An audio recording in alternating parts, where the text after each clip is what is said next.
will back away. He's got level 6 already in the wraparound. Faceless is trying to come back in on this 6 to 4, but instantly has to retreat once more because Faceless's way. This top lane, Ice with more farm than Raven, better experience gain as well. All the lanes how do you recover from this sort of a laning state? This top lane, Ice with more farm than Raven, better experience gain as well. We need to see some how do you recover from this sort of a laning state to kind of bring them back. I think the main hero to look out for them right now is the Knicks. To be honest with you, I think this already looks really bad, and Vendetta plays out of TNC to kind of bring them back. You know, it's manageable, but try to find a couple of picks. But to be honest with you, I think this already looks really concerning for TNC. This is a 3-6-4, okay, you know, it's manageable, but the CS lead and how hard they're winning these lanes is really concerning for TNC. This is a 3,000 gold lead with 0 towers down. That's an absolute. It's getting solo. We don't see if we get the fact of the side lanes. Look at the jabs they've been able to pull off. It's that much they're shutting down. Is Kuku getting soloed here? By jabs. The poison plays mid. They're trying to go up top. They may get punished this time though. Raven closing back in onto XY. XY pulling incredibly low. But Ice looking to make sure that the trade pays off. They're trying to go up top. They may get punished this time though. Raven closing back in onto XY. XY pulling incredibly low. Will take out the poison touch in this fight. But Ice looking to make sure that the trade pays off. A third kill picked up for that one loss. Playing it right. The Faceless have. They're making some really good decisions in this fight. At the end of the day, this is going to come down tough for TNC. Faceless are just playing it right. For Faceless until this team fight kicks in from TNC. So we're going to see if they can find the opportunity. This is the play that they need to try and make happen. To get to slow down the momentum that Faceless is building up. But mid lane, whilst they're looking for a play for TNC, this is the play that they need to try and make happen. It's been gone on one CT will come through and that will slow down the momentum that Faceless is building up. But mid lane, whilst they're looking for a play for TNC tower from Raven. It's been gone on one CP will come through and that will put jabs on from himself back to base. Top lane, he's going to look to refuel on the mana so he can haunt in a potentially join a gang. Bottom lane, they're trying black. And nothing that Raven can do about it. Will TP himself back to base. He's going to look to refuel on the mana so he can haunt and potentially join a gang. It's so hard to catch the slot. Perfect chain of stuns. TNC using a fair few resources to try for it. He packs, and then you got to gets out. Is this a solved issue against the side? Was it that much of a perfect pick from TNC using a fair few resources to make things even worse for Kuku? And then you got to kind of myself double damage. Is this a draft issue against the side? Was it that much of a perfect pick from Faceless? Jab comes in to make things even worse for Kuku. Jab steals the double damage. It's been puzzling for me. You already have this vector at the point that they picked it. It's not really that great of a hero matchup for TA, and of course the last pick game also sitting on TNC decided to even last pick TA whatever matchup they wanted. It's been puzzling for me. You already have this vector. It's not really that great of a hero matchup for TA, and of course the last pick also sitting on Faceless, so they could even pick whatever matchup they think. This mid lane early game just Stone Spirit having just got outplayed, and seems like it's continuing. I'm personally not that big of a fan of the TA picking that position in the game, but more than anything, this mid lane early game just got outplayed, and this is, by the way, continuing. Yeah, Tim's whenever you're thinking about picking Ogre, you always, there's two things that make a good Ogre game. Either you want to, you have one or two lanes that you really want to secure early on, whenever you're thinking about picking Ogre, Storm is the greatest player in the lane, so it's really nice to have Ogre backing him up. That's one thing. You want to, you have one or two lanes that you really want to secure early on. We have like weak cores that need help. All three cores here in the lane, so it's really nice for him to have Ogre back this ability. It might not be that intuitive on Storm, but the second thing is, can we use Faceless? Attack speed on their lineup is incredible. Attack speed on Storm is a big deal of Faceless. Benefits so much from this ability. It might not be that intuitive on Storm, you're like, what is that is being played right now? That actually hits a lot and can deal a lot of damage. Attack speed on Storm is a big deal. He's been able to harass Raven. No brainer why it's amazing on Stark. And Abaddon, one of the off-lane cores that is being played right now that actually hits a lot and can deal a lot of damage. I mean, we've seen that, how well he's been able to harass Raven and really make the Spectre's life a little bit miserable on the top lane. Well, sentry's down, they've got the vision of Sam H, who'll try and get himself out of there. Jabs comes in, we'll get the touch. Sam H managing to buy some time with the spike carapace, but it's not going to be enough. A kill for Black as Faceless just they've come into this matchup. It seems like they've just had the perfect plan. We know in the past that Faceless have just been very good against these Southeast Asian teams, and we're really seeing it already here, Sim. We definitely are. This is actually the most one-sided game that I can remember in the whole tournament in the first 12 minutes. There might have been one more, but they are destroying TNC. This isn't even funny. Like, We're approaching, if this tendency continues on the graph, which we have every reason to believe, so it's pretty much a linear growth. Yeah, it is. What's that? A 10k lead at minute 17 at this rate? 18? It looks to be aiming that way. That's pretty rough. And I mean, I'm trying to look at the bright sides here for TNC of what plays they can make. They're just very limited. There's no Blink Dagger on the Slaughter, not even close. There's no Blink Dagger on the Nyx, not even close. It's actually going Midas. I don't know if, maybe they have to. The TA is really far away from a Deso 13 minutes in. Might actually go for the Blink first as a result. They've lost 2 towers, currently losing their 3rd. And look at this Faceless just keeping the tempo up. They're looking for a play down bottom. XY has been found alone, and Raven and Cuckoo will look to try and abuse that. Samh coming across as well. It is a tanky Ogre. They really need to get this kill so as to not waste time on it.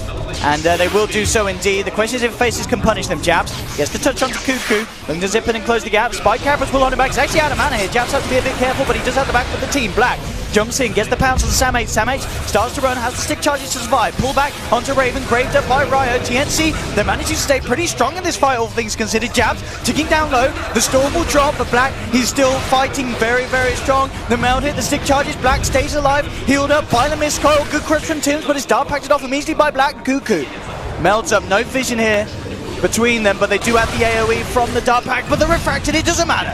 Nuts comes in at the right time with the Crystal Nova to make sure they can bring that TA down before they get punished even more. And in a fight where, for TNC, probably one of the best that they've had this game, it still doesn't feel like enough. Faces are the ones to come out on top. Black survives.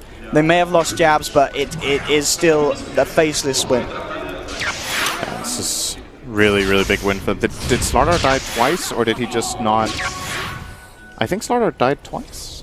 Did he? Nah. In that fight? Because I was just thinking, this was a long fight, right? And it was taken next to TNC's Shrine. And the way it started was that they ganked Slaughter at bottom, and at the same time they went on the Ogre mid. And I think he could have died, respawned, TP'd back, and died again. I'm not sure. But regardless, like whatever the numbers were, this was another great fight for Faceless, honestly. Yep, the graph. There was a slight dip in that one kill. We might be able to catch it this time. Let's see, Slaughter's currently dead. Yes. This fight is really long. He's spawning now. He might just not be TPing in. Yeah, he is TPing in. Yeah, so you're right. He died twice. He goes down the second time at the end of it. So that was overall a 5 for 2, I think. What do we have? The initial slide up death, the other 3, and yeah, you're correct. Here goes down, so a 5 for 2. A very, very painful trade for bottom lane TNC. Cuckoo. Faceless. Well meld.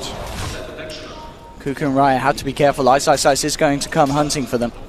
And with all the strong games we've seen from TA in this tournament, this is a different story. This shows the weakness that the hero has. If it is not having a good game, right now this TA hero just sucks, man. Like it's really, really bad. He's got a bit of time where he can't do anything here. The TP is still on cooldown. He needs to get this Blink Dagger as a minimum, and probably the Deso as well, because everyone has overtaken him so much that this is not a comeback hero by any means, unless you've like stacked for it and it gets to farm like these triple or quad stacks or something, and then all of a sudden you get this big influx of gold, but it just hasn't happened. So and this has always got to be a nightmare. If you are a team that is massively behind after the laning stage, dealing with a 16-minute slot with a Shadow Blade. Yep.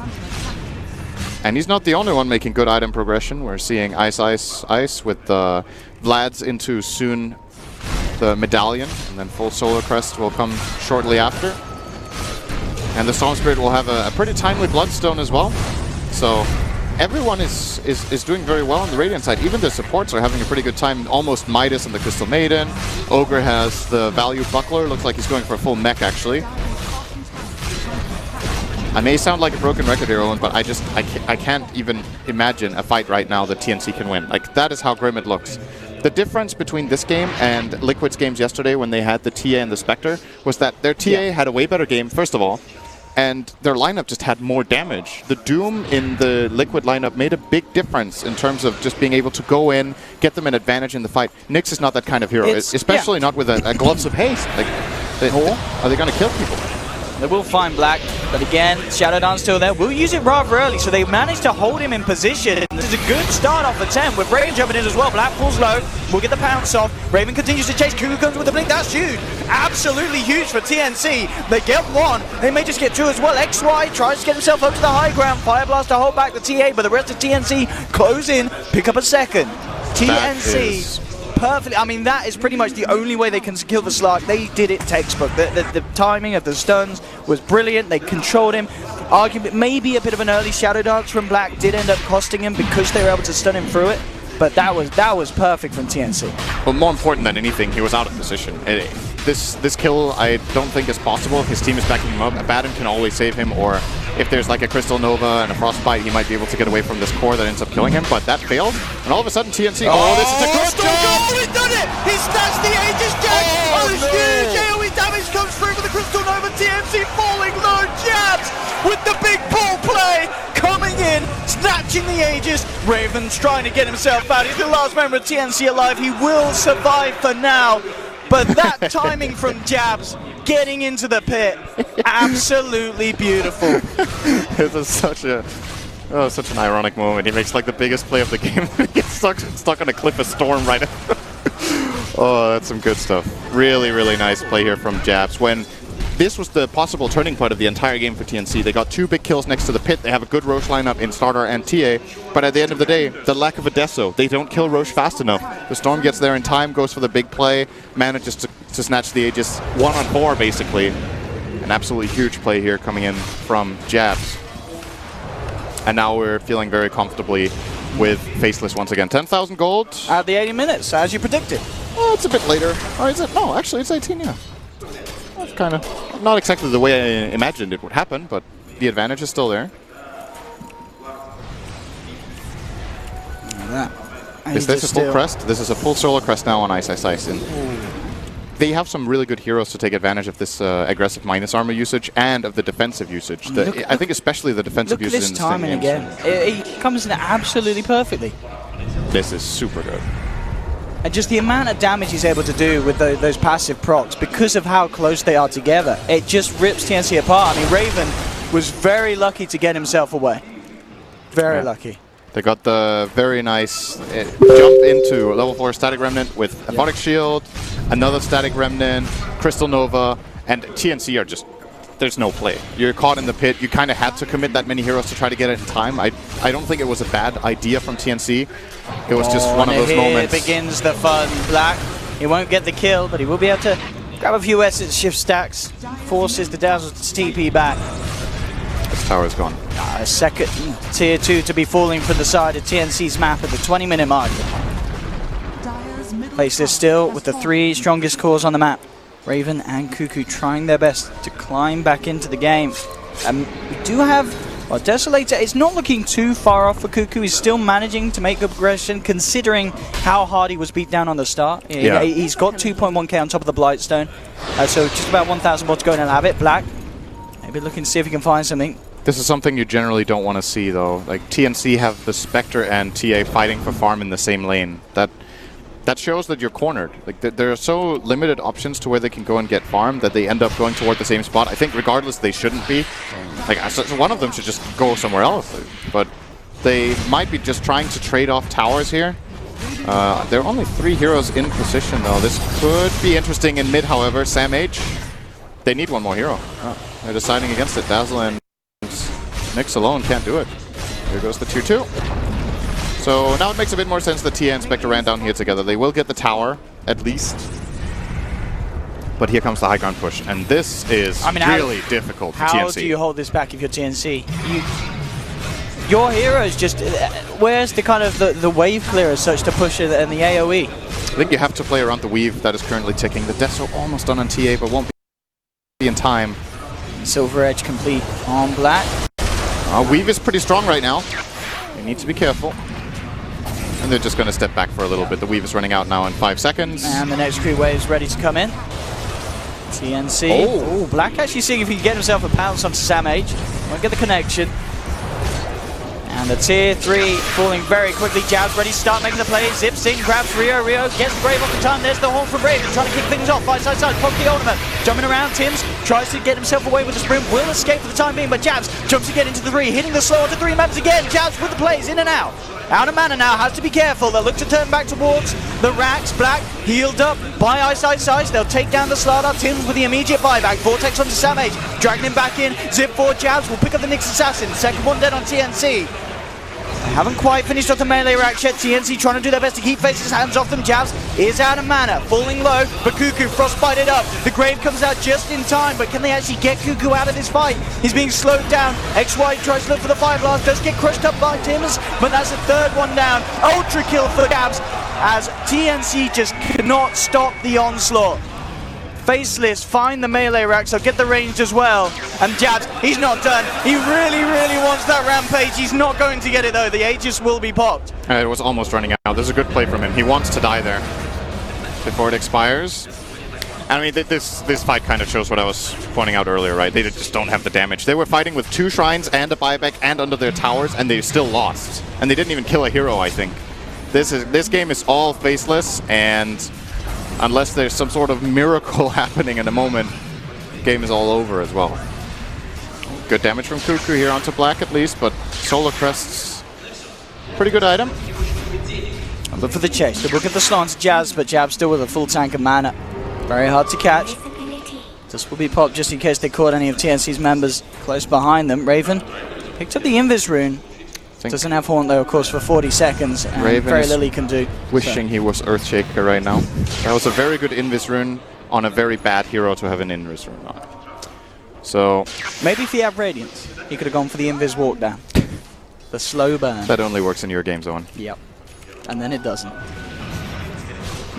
Let's be real here, it definitely does. It works against me, Sin. I'm like, why am I dying? Oh. And then I realize. Have you ever played against like a Darkseer Ricky lane level 1 and you just died? You're like, what happened? No, we don't have offlaners in my pubs. Oh, yeah. We've got a Bloodseeker and a Legion in the jungle. Yeah. Reddit told me so. Yep. Every game. Yeah. No confirmation bias. Sin, lol. But anyway, back to the game. As TNC are still holding on. They managed to at least get Faceless out of the base. But it did, of course, come at the cost of a dieback, a buyback from the TA. They've lost 2 melee racks, a range racks up on the top lane. Aghanim Scepter now complete 24 minutes in for Ice. He had one little bit of a blunder at the very start. We saw him going down the lane, but since that point, he had a brilliant time up there. 2-1-14 on this Abaddon. He himself, of course, doing lots in these fights as well, keeping Faceless' cause alive, allowing Jabs as well to play really aggressive, which has just been perfect against TNC. We're seeing Jabs consistently be the one that just zips into the midst of them all.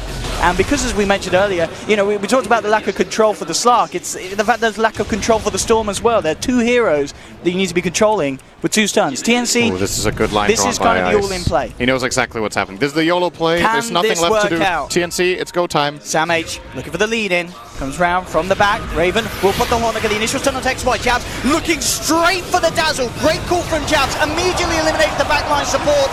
Moves on to Cuckoo. 3, 4 dead. They'll find Raven as well. And it's GG. It's all too much for TNC. As they tap out and Faceless, with one of the most brutal beatdowns we've seen so far on the main stage at Kiev Major, will win this game 25 minutes in. And it really was looking there straight from the off, Sin. I mean, would you say yourself straight from the draft? Well, I thought the draft was this was going to be a more even game than this. I feel like Faceless outplayed them really hard. They made a couple of very good decisions in the first 5 minutes, and TNC's lineup was one that didn't deal too well with falling behind, especially like it means so much to that lineup that TA has a bad game. I think Faceless completely identified what the key target to lock down was. Give TA an awful early game, and then it doesn't matter that Spectre had okay farm, because you know your mid laner is non-existent, and as a trade-off, your Storm is having a great time. He basically has 3 targets the whole game. Your Slark kind of counters, I would say, both enemy cores that they... I think the Slark was picked after Spectre, but before TA. So yes, if you want to look at the draft, I was pointing this out yesterday, but Liquid did end up winning the game. I think TA Spectre is a bit of an awkward combination of heroes because they're both very greedy and need a lot of build-up time. If you can play around it and build a lineup, that's great. But I want to say, even in the Liquid game, they were also looking dangerous for them. For sure, yeah. They just held it back with great plays. Plays to pull off, yeah. Strategically, I don't know if they had the better draft in that game either. But they won. This game, you really could see that the weakness that this kind of pairing can have in games. It really feels that in the rest of the series, game 2, for sure, at least. TNC, they have... Okay, unfortunately we seem to have lost the sound from Kiev, but of course we will go back to our commentary team for the second match. We're back at the panel to break down what was an absolute beatdown for Faceless over TNC. Yet again, their bogey team has been exposed. Back with Conrad, Malini, and AUI back on the panel. Conrad, what did he say after that? 25 minutes, it looked absolutely dominant from Faceless. We mentioned this at the start of the show. They can look spectacularly good and spectacularly awful in equal measure. That one, they were absolutely brilliant. I mean, you talk about beatdown, XY and Nuts just coming to the middle lane, just making Cuckoo's day so bad at the beginning of that game. They really found what kind of the strategy that was going to work for them, shut down that TA really early on, and just ruin the game for the rest of them. Yeah, I mean, that was the key to it, really, Ben.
Yeah. Great. That is really good to hear. Now, recently you've added Winter as your coach. How is he? From the start, we all thought of him as like pretty much the only coach that we wanted, because he